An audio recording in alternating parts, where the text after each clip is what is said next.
we had 0% interest rates that were longer than necessary. And the Federal Reserve, they didn't hike rates strong enough, fast enough, and far enough, in my opinion, to strike out inflation. Now we're stuck with stagnant inflation and high interest rates.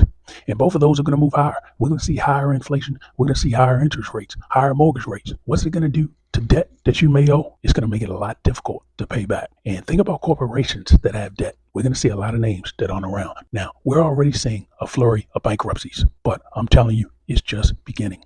We're going to see bankruptcies up to wazoo. And a lot of big names, they're not going to be around 2 years from now. And if you don't think those names can disappear, all I can say is watch and learn. There were a lot of people who thought Washington Mutual, Wachovia, Bear Stearns, Lehman Brothers, there were a lot of people that thought those names would be around in 2008. Now, if you're watching this channel, you already know the warning. You already know the warning signs of what's happening. But for those who aren't, they're going to be in for one hell of a surprise. Now, last week, Fed Chair Janet Yellen said the economy is strong. The economy is at full throttle. So the guys at the top, they believe this economy is good. It's great. Has never been better. So what happens when this economy really turns down, or turns down in their eyes? That means for the bottom 50% of Americans, if they're just getting by and it can get worse, man, it's going to be a lot of people out on the streets.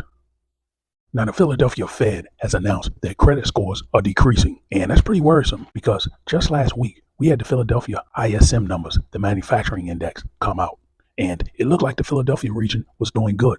The manufacturing was robust, and I made a video on that. And now the Philly Fed is saying credit scores are decreasing, and we just had a bank failure in the Philadelphia region. So I'm not sure everything is going great in that Philadelphia region. Now, I used to live in Philadelphia, and Philadelphia has a lot of problems. And when things head south, it can go bad quick. And if we're seeing a regional bank in the Philadelphia area that has $6 billion worth of assets, $4 billion worth of deposits fail, what does that mean for what happens next? And I got a pretty good feeling you're going to see massive layoffs come out of that region, and you're going to see more bank failures. And along with that, you're going to see a growing homeless population. And ultimately, with that, you're going to see an increase in drug use. Now, once all that happens, those people are pretty much put out to pasture.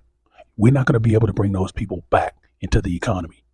They're not going to be productive. They're not going to be able to work. They're going to end up being a drag on the economy. And that's going to mean more of your tax dollars going to help benefit these people. And I'm afraid that's headed for a lot of areas across the country. Your area may not be immune. All it takes in some of these small towns is one big factory close up, and if that factory employed half the town, you're going to see depression go through the roof. You're going to see alcoholism creep in. You're going to see drug use come in.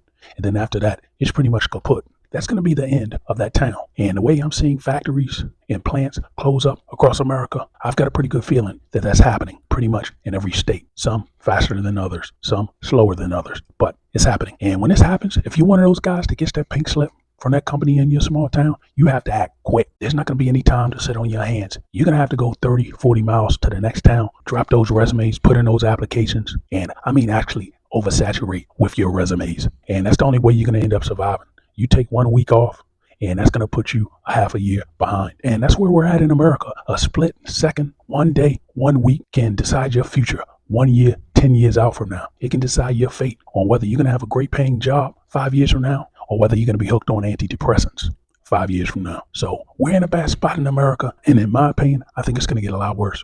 Now, if you like this type of content, please like and subscribe. Thanks for watching.